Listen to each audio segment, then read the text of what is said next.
आर्यस राजस्थान इतिहास की सीरीज में आज से जो हम सत्र आरंभ करने जा रहे हैं वो है असल में जनजाति आंदोलन के। जनजाति आंदोलन के इतिहास में हम प्रमुखतया दो जनजातियों के आंदोलनों को ब्रिटिश भारत के या ब्रिटिश हुकूमत के विरोध के संदर्भ में देखते हैं। एक है मीणा जनजाति आंदोलन और दूसरा है भील जनजाति आंदोलन।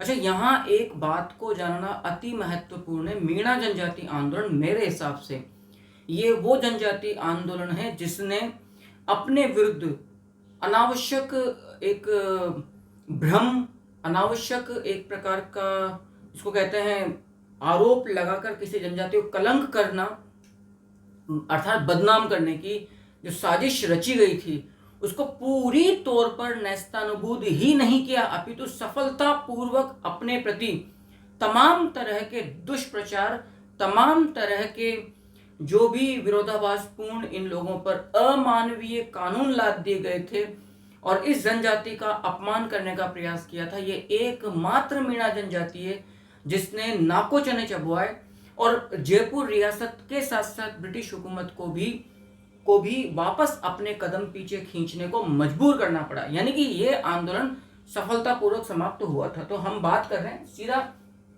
सबसे पहले आज मीणा जनजाति आंदोलन की। याद रखिएगा, बेहद महत्वपूर्ण आंदोलन है। मुझे लगता है कि एक ही सत्र पर्याप्त है इस आंदोलन को समाप्त करने में। मीणा जनजाति आंदोलन जो 1924 से लेकर 52 तक चलता है, यानी कि आजादी के समय तक तो खैर ये रहा। ये 1924 से लेकर 1952 तक मीणा जनजाति आंदोलन की अवधि मानी जाती है। उसके बाद ही सफलतापूर्वक आजादी के बाद तो खैर राजस्थान सरकार को मान नहीं पड़ा। ये आंदोलन का स्वरूप क्या था ये महत्वपूर्ण है। इस आंदोलन का स्वरूप याद रखिएगा, अहिंसात्मक कहीं पर भी, जबकि मीणा जनजाति तो वैसे भी एक योद्धा जनजाति के रूप में है, लेकिन इन लोगों की तरफ से कभी भी किसी भी प्रकार का प्रतिक्रिया स्वरूप विरोध या संघर्ष नहीं किया गया। सशस्त्र संघर्ष तो रहा, अहिंसात्मक एवं असहयोगात्मक। याद रखना इस आंदोलन का स्वरूप रहा है। क्लियर? अब कारण क्या था देखिएगा, कई प्रकार के, असल में हर जाति के अंदर कुछ बुरी प्रवृत्ति के लोग पाए जाते हैं, दुष्प्रवृत्ति के लोग, लेकिन उसके आधार पर आप किसी जनजाति को या किसी जाति को पूरी तौर पर जनरलाइज कर दें, सामान्यकरण कर दें कि जी ये अपराधी है। एक यदि ब्राह्मण जनजाति में, मतलब ब्राह्मण जाति में कुछ लोग पवित्र कार्य कर रहे हैं तो सारे ब्राह्मण ऐसा करेंगे और उसकी आड़ में गलत कार्य को भी छिपाएगा, ये चीज गलत होगी। तो यदि 2-4% लोग मीणा जनजाति में अपराधी प्रवृत्ति के, तो ये कहना कि संपूर्ण मीणा जनजाति जरायम पेशा है, अपराधी है, क्रिमिनल है, ये तो बेवकूफ़ी और मतलब तथ्यों से या वर्तमान हालात से मुंह मोड़ना है। ठीक है, तो एक तो यहाँ कारण क्या था, कारण में एक तो अपमान सूचक मीणा जनजाति के विरुद्ध, मैं क्लियर कर दूं, मीणा जनजाति के विरुद्ध अपमानजनक कानूनों की बाध्यता। याद रखिएगा, क्योंकि यहां पर अपमानजनक कानून मतलब थोप दिए गए थे। क्लियर? दूसरा, मीणा जनजाति को जरायम पेशा, ये भी इंपॉर्टेंट है। मीणा जनजाति को जरायम पेशा, याद रखना, जरायम पेशा जनजाति घोषित कर दिया गया। अब ये जरायम पेशा का मतलब क्या होता है इसको आप समझ लीजिएगा, आपराधिक प्रवृत्ति की जनजाति। आप सोचिएगा क्या ये सही है कि आप एक जाति को पूरी तौर पर इस प्रकार से बदनाम करें? ये सरासर गलत होगा। यदि अपराधी होते, मैं यहीं पर इनकी तर्कों का सत्यानाश करता हूं जयपुर रियासत और ब्रिटिश हुकूमत की, यदि क्रिमिनल होते तो क्या इनके आंदोलन का स्वरूप अहिंसात्मक या असहयोगात्मक रह पाता? यदि क्रिमिनल होते संपूर्ण मीणा जनजाति, तो फिर तो इन्हें खुली छूट थी कि भाई बद से बदनाम। अच्छा, जब बदनाम हम तो थे ही हैं चोर हैं, हम तो उचक्के हैं, डाकू हैं, अपराधी हैं, गला काटते जहां जहां मिलते, हिंसक होते, हत्यार नहीं किया, क्योंकि इनके रक्त में ये चीज नहीं थी, इनका डीएनए स्ट्रक्चर इस तरह का नहीं था। अतः इन लोगों ने जो रास्ता अपनाया वो कानूनी और संवैधानिक रास्ता था। ये सही थे, इसीलिए हुकूमत भी झुकी और समाज ने इन्हें सपोर्ट भी किया। यदि ये क्रिमिनल होते तो इस आंदोलन में न तो ब्राह्मण जुड़ते, न जैन समाज, कितने लोगों ने इन्हें सपोर्ट किया है। आप इसी से इस बात को समझ जाइएगा। अब जो ये बात आ रही कि साहब अपमानजनक कानून थोप दिए गए, जरा देखिएगा 1924 का क्रिमिनल ट्राइब्स एक्ट ब्रिटिश सरकार ने इन लोगों पर थोपकर मीणा को जनजाति मतलब अपराधी घोषित कर दिया। 1924 का याद रखना, क्रिमिनल ट्राइबल एक्ट, और इसके द्वारा याद रखिएगा संपूर्ण मीणा जनजाति को क्या घोषित कर दिया गया है, अपराधी घोषित कर दिया गया है 1924 के कानून के तहत। अब देखा देखी होता क्या है कि 1930 में इसी क्रिमिनल ट्राइबल एक्ट का सहारा लेते हुए जयपुर रियासत ने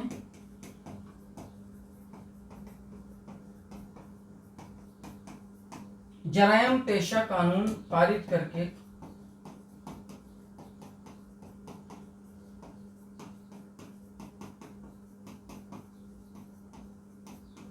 याद रखना, जरायम पेशा कानून पारित करके रियासत में मीणाओं को अपराधी घोषित कर दिया।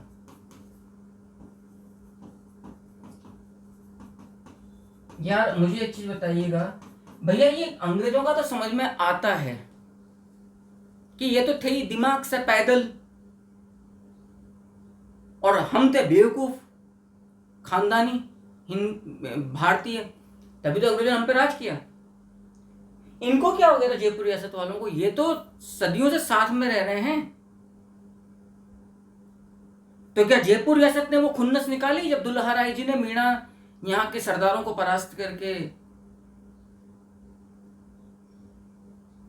कछवाहा राजवंश की स्थापना करी थी? क्योंकि मीणा तो इस जमीन के स्वाभाविक मालिक रहे हैं ना, ढूंढाड़ के, आमेर के। यहां कोई क्षत्रिय या कछवाहा थोड़ी ना था शुरुआत से। मीणा डोमिनेंट एरिया रहा है, मीणा शासित भूमि रही है, पावन भूमि रही है, मत्स्य महाजनपद की पवित्र भूमि रही है। मैं कोई कनेक्शन नहीं जोड़ रहा हूं मत्स्य और मीणाओं का जो टैबू है, जो इनका जो प्रतीक चिन्ह है, वो भी मछली मीन ही है।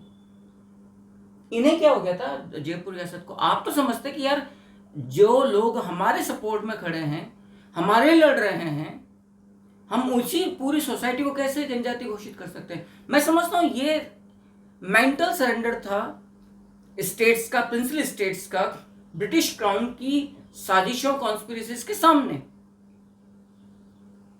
तो इन्होंने क्या किया, एक तो मीणाओं को अपराधी घोषित कर दिया और साथ में ये मतलब ताज्जुब देखिए, ये अपराधी भी है मीणा और चौकीदारी भी करेंगे। भाई जो अपराधी है, जो चोर है, वो चौकीदारी कैसे करेगा? यानी कि आपने यहां मान लिया तो मीणा के आपके गांव में आएंगे, जागते रहो क्योंकि हम चोरी करने आ रहे हैं, ऐसा बोलेंगे?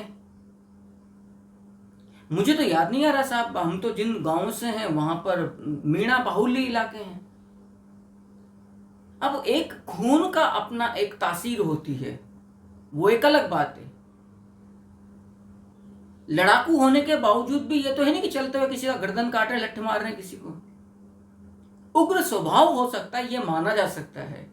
हमें तो याद नहीं आ रहा कि हमारे गांव में कभी परेशानी हुई हो, हमें इन्हीं मीणा जाति से गुजर, सवाल ही पैदा नहीं होता भाई। ये राजनीति होती है जो आपकी सामाजिक ताने बाने को छिन्न भिन्न करती है। तो इन मीणाओं को फिर चौकीदारी के लिए विवश किया गया।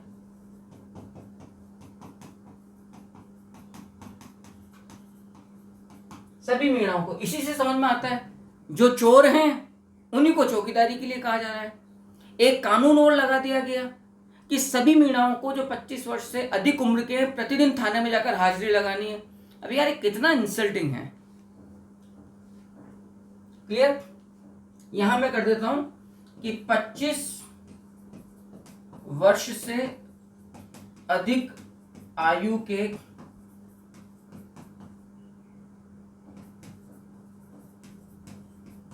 नवयुवकों को, मीणाओं की बात कर रहा हूं मैं, सभी को नहीं, नवयुवकों को थाने में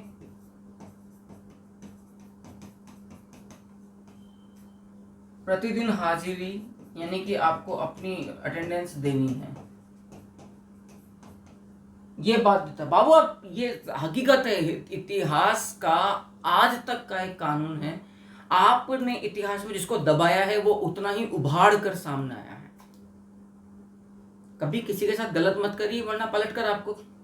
एक कानून और था बड़ा ही अजीबोगरीब सा, दादरसी कानून। दादरसी कानून, ये कानून तो और मस्त था कि क्षेत्र विशेष में चोरी हो गई तो भैया, क्योंकि चोर जन्मजात कौन है? मीणा। मीणा मर गए तो ब्राह्मण या राजपूत या और जाति का तो ले भागा सामान, क्योंकि पकड़ा तो मीणा जाएगा। मेरे घर में मैंने ये झेला है, मैं ज्यादा खुलासा तो नहीं करूंगा कि भाई जो भी गलती हो इसकी तरफ उंगली कर दो, पिटेगा ठुकेगा ये। तो मीणाओं को कुल मिलाकर इस प्रकार, तो आप सोचिएगा कोई भी क्षेत्र विशेष में चोरी हुई तो चोरी पहली बात तो मीणा ने करी, मीणा ही उस चोर को पकड़ेंगे, नहीं पकड़ पाए तो जितने मूल्य की चोरी हुई है वो सारे मीणा मिलकर चुकाएंगे। आप सोच के देखिएगा कितना वियर्ड, कितना हास्यास्पद है। देखिएगा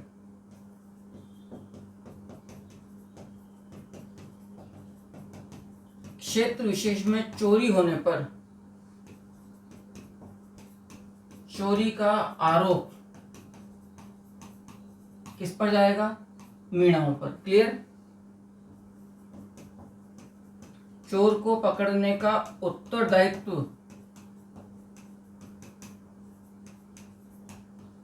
भी किस पर रहेगा? मीणाओं पर। या अथवा चोरी हुए माल का संपूर्ण मूल्य मीणाओं को चुकाना पड़ेगा। तो मुझे यह तो नहीं पता कि पहले चोरी करी नहीं करी, लेकिन जब आप बाध्य करोगे कि भैया पैसा देना है, फिर तो बंदा चोरी करेगा। मैं होऊंगा तो मैं भी करूंगा, कोई विशेष बात नहीं है इसमें। इस तरह के अमानवीय, अस्वाभाविक, अप्राकृतिक कानून संपूर्ण मीणा जनजाति पर मतलब क्या कहते हैं वो थोप दिए गए और मीणाओं को मजबूरीवश मैदान में आकर लामबंद होना पड़ा। ये पृष्ठभूमि थी मीणा जनजाति आंदोलन की। एक बार मैं स्क्रीन आउट होता हूँ, यहाँ तक इस तमाम बात को आप लोग आराम से देख लीजिए, फिर अपन अपनी बात को और आगे बढ़ाते हैं। जल्दी से करिए, ठीक है? मैं आई थिंक आप लोगों ने कर लिया है। अब क्या होता है कि सबसे पहले मीणा जाति सुधार समिति छोटूलाल झरवाला, महादेव राम पाबड़ी, जवाहर राम द्वारा गठित किया जाता है। मीणा जाति सुधार समिति, सबसे पहले कि हम अंदर से सुधार करते हैं।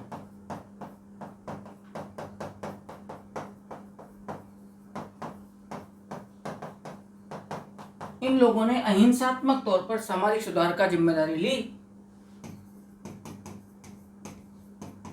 छोटूलाल झारवाल, जवाहर राम, जो योग्य और जिन्हें अपन जिम्मेदार व्यक्ति कहते हैं, महादेव राम पाबड़ी, इन लोगों के द्वारा, समाज के प्रतिनिधियों के द्वारा महादेव राम पाबड़ी। अब सबसे पहले 1933 ईस्वी में 1924 के इस जराइम पेशा अधिनियम को समाप्त करने के लिए, चौकीदारी प्रथा को समाप्त करने के लिए 1933 में मीणा क्षेत्रीय सभा जयपुर का गठन किया जाता है। सबसे पहला काम मीणा क्षेत्रीय सभा जयपुर का गठन होता है, याद रखिएगा 1933 ईस्वी में। उद्देश्य क्या था इस सभा का, याद रखना इसका उद्देश्य था 1924 ईस्वी का जरायम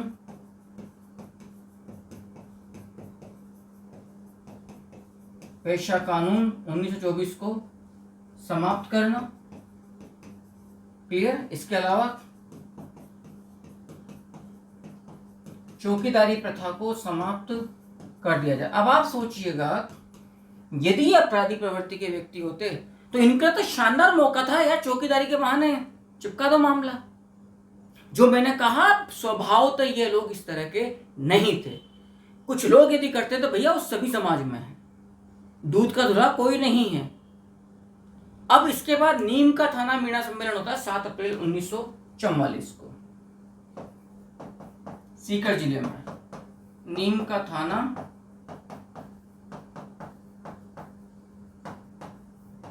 मीणा सम्मेलन का आयोजन होता है 7 अप्रैल 1944 ईस्वी को, और इसमें जैन मुनि मगन सागर अध्यक्ष होते हैं बंशीधर शर्मा। आप सोचिए कितनी जातियों का इन्हें सपोर्ट मिल रहा है, और प्रमुख निर्णय वही लिया जाता है कि हम एक जयपुर राज्य मीणा सुधार समिति बंशीधर शर्मा की अध्यक्षता में निर्माण करेंगे, और जिसमें चौकीदारी समाप्त की जाए और जरायम पेशा कानून वापस लिया जाए। तो इसकी जो अध्यक्षता होती है वो होती है जैन आचार्य मुनि मगन सागर जी के द्वारा। और निर्णय क्या लिया जाता है यहां पर, याद रखना, निर्णय लिया जाता है कि बंशीधर शर्मा की अध्यक्षता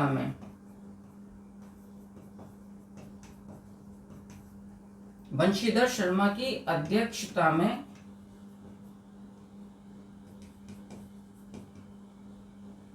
जयपुर राज्य मीणा सुधार समिति का गठन किया जाएगा। याद रखिएगा, जयपुर राज्य मीणा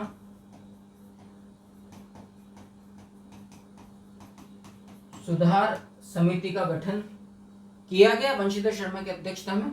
और इसका उद्देश्य क्या था कि चौकीदारी प्रथा समाप्त की जाए एवं मीणा जो चौकीदारी प्रथा समाप्त की जाए, और जो 1924 ईस्वी का असल में जो जरायम पेशा कानून है इसे भी वापस से लिया जाए, जो कि सबसे पहले मीणा जाति सुधार समिति जो छोटूलाल झारवाल या जवाहर राम या महादेव राम बाबड़ी इनके द्वारा जो स्थापित थी समिति, उसके तहत जो लिया गया था। अब इसके बाद 1 वर्ष के अंतराल में दोबारा सीकर में लक्ष्मी नारायण झारवाल की अध्यक्षता में सीकर जिले में एक और सम्मेलन होता है, श्री माधोपुर मीणा सम्मेलन।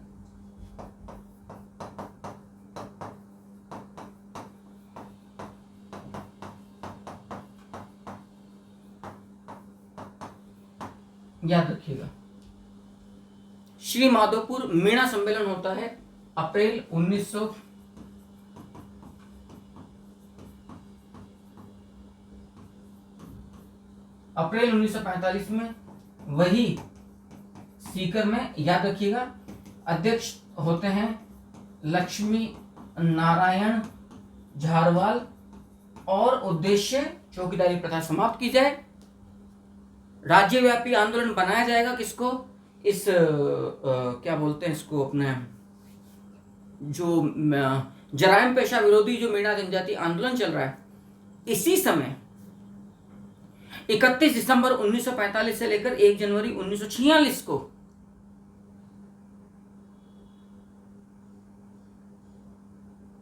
इसी टाइम पर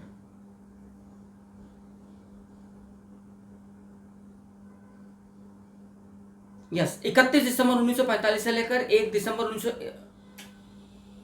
जनवरी 1946 को 2 दिवसीय all India state people conference AISPC का अधिवेशन सालोटिया मैदान उदयपुर में जवाहरलाल नेहरू की अध्यक्षता में होता है।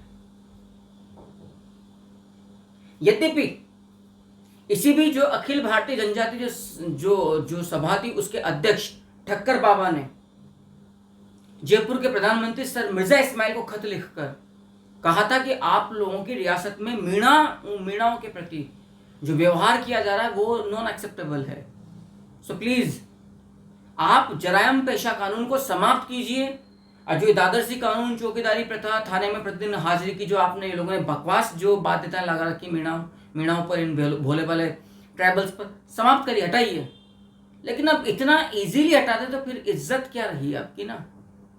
ठीक है, यहाँ पर जगह कम है तो मैं आगे नेक्स्ट स्लाइड में लूंगा। आप लोग यहाँ तक की बात को अच्छे से देख लीजिए, मैं कुछ समय के लिए स्क्रीन आउट होता हूँ, उसके बाद फिर अपन अपनी बात को थोड़ा सा और आगे बढ़ाते हैं। जल्दी से देख लीजिएगा।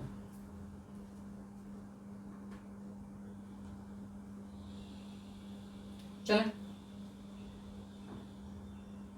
अब इसी टाइम पर अखिल भारतीय जनजाति सभा के अध्यक्ष, याद रखना इंपॉर्टेंट है, ठक्कर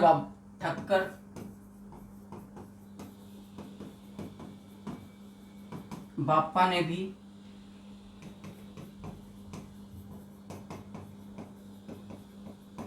जयपुर रियासत के प्रधानमंत्री सर मिर्जा इस्माइल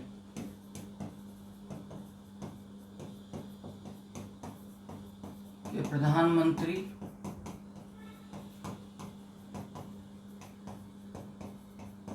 सर मिर्जा इस्माइल को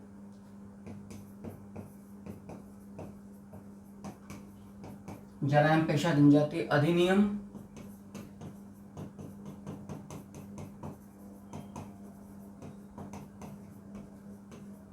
1924 को समाप्त करने के लिए खत लिखा।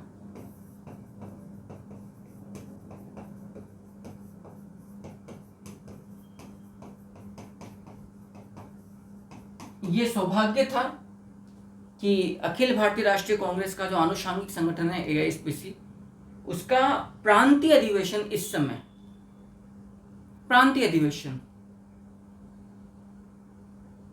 इस समय उदयपुर में हुआ। AISPC का एकमात्र राजस्थान का प्रांतीय अधिवेशन था, ये याद रखिएगा। AISPC को क्या बोला जा रहा है, मैं यहां पे लिख देता हूं, all India state people conference, यानी कि अखिल भारतीय देशी राज्य लोक परिषद, याद रखिएगा, अखिल भारतीय देशी राज्य लोक परिषद। इसका जो अधिवेशन है ये हो रहा है 31 दिसंबर 1945 टू 1 जनवरी 1946। और यहाँ पर जो अध्यक्षता की गई है वो उस समय के कद्दावर जो नेता हैं JL नेहरू साहिब, इनके द्वारा अध्यक्षता की जाती है। और इस मंच से वही मांग दोबारा उठाई जाती है कि नाउ यू हैव टू रिडिकेट जरायम पेशा, जो क्रिमिनल ट्राइबल जो एक्ट है, जरायम पेशा कानून को समाप्त करिए, चौकीदारी प्रथा को समाप्त करिए, दादरसी कानून हटाइए, और थाने में प्रतिदिन हाजिरी लगाने वाली जो वाहियात परंपरा तुमने आरंभ करी, इसको समाप्त करो यार। क्या रोजाना का पे चेंचे लगा रखा है तुमने। लेकिन रियासत के जूं नहीं रेंग रही माथे पर, क्योंकि आदत पड़ चुकी है। जब तक घोर विरोध नहीं होगा या जब तक इनकी तलवारें खून से नहीं सन जाएंगी, इनकी वो कलेजों को ठंडक नहीं पहुंचनी बाबू फिलहाल। लेकिन ये जो अखिल भारतीय राष्ट्रीय स्तर से जो मांग उठना चालू, इसका असर ये हुआ कि रियासत को लगा कि अब मामला पेचीदा होगा, क्योंकि पहले कई प्रकार के पीजेंट मूवमेंट्स अपने आप अलग से चल रहे हैं। तो सरकार, रियासत को सबसे पहला काम तो करना पड़ा, दादरसी कानून को समाप्त करना पड़ गया। दादरसी कानून को समाप्त किया 4 मई 1946 ईस्वी को। 14 मई 1946, याद रखना इस चीज को, 4 मई 1946 ईस्वी को दादरसी कानून समाप्त करना पड़ा। दादरसी कानून क्या था कि क्षेत्र विशेष में चोरी होती है तो चोरी हुए माल को लौटाने का जिम्मेदारी मीणाओं की होगी, क्योंकि चोर तो मीणा ही इनके अनुसार। यदि आप चोरी का माल नहीं लौटा पाए तो बाबू जो मूल्य है चोरी हुए वो लौटाओ या चोर को पकड़ो, जो भी है जिम्मेदारी तुम्हारी है। ये पहली प्रथम इस आंदोलन की उल्लेखनीय ठोस उपलब्धि थी। 4 मई 1946 से भाई मुझे कुछ याद आ रहा है। 4 अक्टूबर 1946, इतिहास का यही तो मजा है, मिलती जुलती चीजें हमें कंफ्यूज नहीं फ्यूज करती हैं। 4 मई 1946 ईस्वी को दादाजी कानून समाप्त। 4 अक्टूबर 1946 को कलकत्ता में मगाराम वैद्य, बाबू मुक्ता प्रसाद एवं रघुवर दयाल गोयल के द्वारा बीकानेर प्रजामंडल की स्थापना की गई थी। और 4 अप्रैल 1946 को ही सागरमल गोपा को थानेदार गुमान सिंह ने जैसलमेर जेल के अंदर मिट्टी का तेल छिड़ककर हमेशा हमेशा के लिए राजस्थान का अमर शहीद बना दिया था। अब मीणा इस खुशी से फूले नहीं समाये। ये उपलब्धि छोटा मोटा मामला नहीं है भाई। 4 मई 1946 को दादाजी कानून समाप्त हुआ और 3 जुलाई 1946 को जराइम पेशा कानून गैर कानूनी समाप्त। गैर आपराधिक रिकॉर्ड वाले मीणाओं को जराइम पेशा कानून से हटा दिया गया। याद रखना, अब जराइम पेशा कानून समाप्त कर दिया गया जुलाई 1946 में।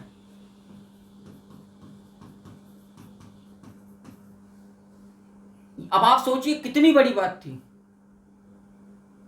लेकिन इसमें कानून एक ट्विस्ट रखा। कानून वापस नहीं लिया। असल में जिन जिन मीणाओं का रिकॉर्ड गैर आपराधिक था उनको इस कानून से हटा दिया गया। तो ये तो गलत नहीं था, ठीक है, मान लिया। अब भाई किसी के पास से AK-47 गैर कानूनी रूप से प्राप्त हो रही तो उस पर तो NIA जांच करेगा। तो यहां निर्णय क्या लिया गया, ये बात समझ लीजिएगा बस। यहां पर गैर आपराधिक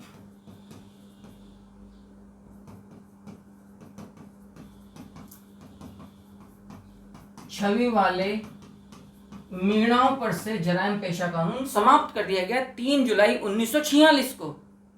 और 10 अगस्त 1946 को, यानी कि मई, जून, जुलाई और अगस्त, 10 अगस्त 1946 को खालसा क्षेत्र में मीणाओं पर से चौकीदारी समाप्त कर दी गई। और पिछले 10 वर्षों में जो मीणा गैर आपराधिक रिकॉर्ड वाले थे उन सबको जराइम पेशा रिकॉर्ड से समाप्त हटा दिया गया, उन्हें एमपास दिया गया। और खालसा प्रदेश में, खालसा प्रदेश जो सीधा केंद्र के नियंत्रण में आता है, चौकीदारी प्रथा भी समाप्त कर दी गई। अब क्या होता है, लीजिए, खालसा प्रदेश से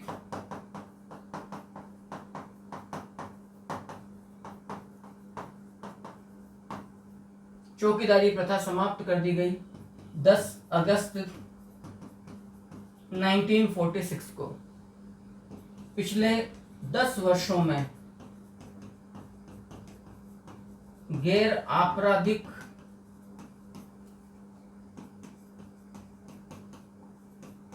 रिकॉर्ड वाले मीणाओं को जराइम पेशा से तो पहले समाप्त कर दिया गया, अब उन्हें एम पास भी दिया गया। यहां तक की बात को अच्छे से जल्दी से देख लीजिएगा। इसके बाद की बात फिर हम अपनी बात को और आगे लेते हैं। सॉरी, दिमाग से निकल गया, अच्छे से देख लीजिएगा।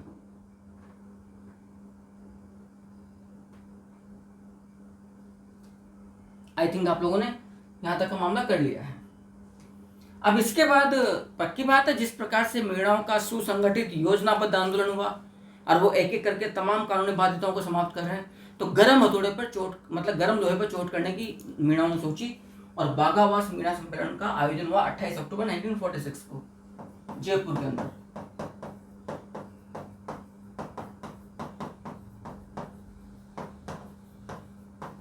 बागावास मीणा सम्मेलन, याद रखना, 28 अक्टूबर 1946 को 16,000 मीणा यहाँ पर उपस्थित हुए।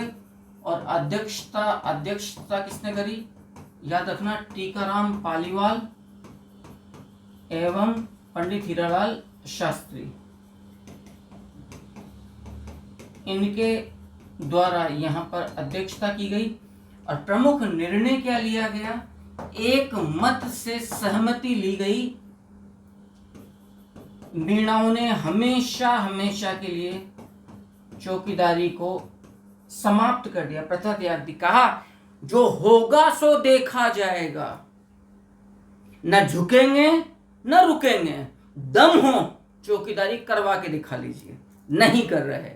और एक मत से, ध्वनि मत से 16,000 मीणाओं ने इस 28 अक्टूबर को घोषित कर दिया मीणा मुक्ति दिवस।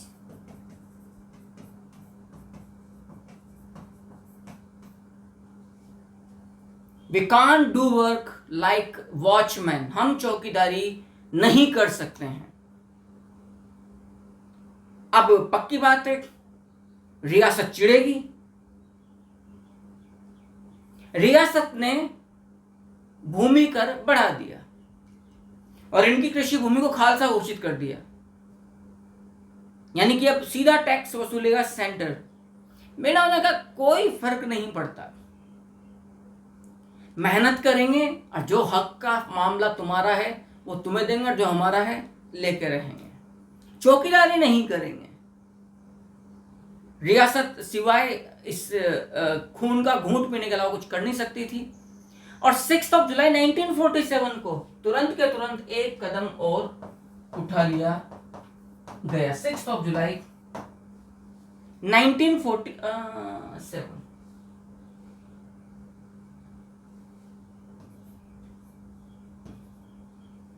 लगा दिया गया। थाने में प्रतिदिन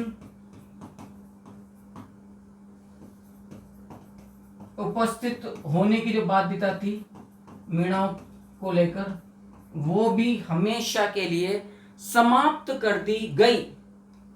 आप सोचेगा मीणाओं ने कितना योजनाबद्ध तरीके से अपनी बातों को मनवाया है। और 1952 के अंदर तो सभी रियासतों ने मीणाओं पर जितने भी प्रतिबंध लगाए थे, अपमानजनक कानून लगाए थे, सब समाप्त कर दिए गए। और इस प्रकार से ये कानून, फाइनली ये आंदोलन सफलता को प्राप्त होता है। सभी रियासतों ने 1930 का जरायम पेशा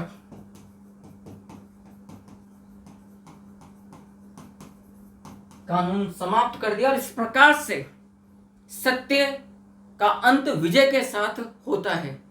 मीणाओं ने वो रास्ता दिखा दिया कि यदि आप सही मार्ग पर चलते हैं तो जुल्म करने वाला कितना ही शक्तिशाली हो, झुकना पड़ता है। लेकिन आपकी मॉरल वॉइस में दम हो, आपका पक्ष बिल्कुल सही हो। एकमात्र ट्राइबल और पीजेंट मूवमेंट सफलतापूर्वक, अंत नहीं हुआ, बातें मनवाई। अंत होने में अलग बात है और बातें मनवाने में अलग बात है। बातें मनवाने में you are having moral rights, you are having moral, क्या कहना चाहिए, power in your mind, in your total जो आपका पर्सनैलिटी है, कैरेक्टर है। यदि आपको ये नॉलेजेबल सेशन पसंद आया तो प्लीज चैनल को लाइक कीजिए, शेयर कीजिए, सब्सक्राइब कीजिए। और नेक्स्ट सेशन में मैं दोबारा एक और ट्राइबल मूवमेंट आपके सामने लूंगा, जिसको आप भील ट्राइबल मूवमेंट कहते हैं, गुरु गोविंद गिरी और मोतीलाल तेजावत वाला। तब तक के लिए नमस्कार।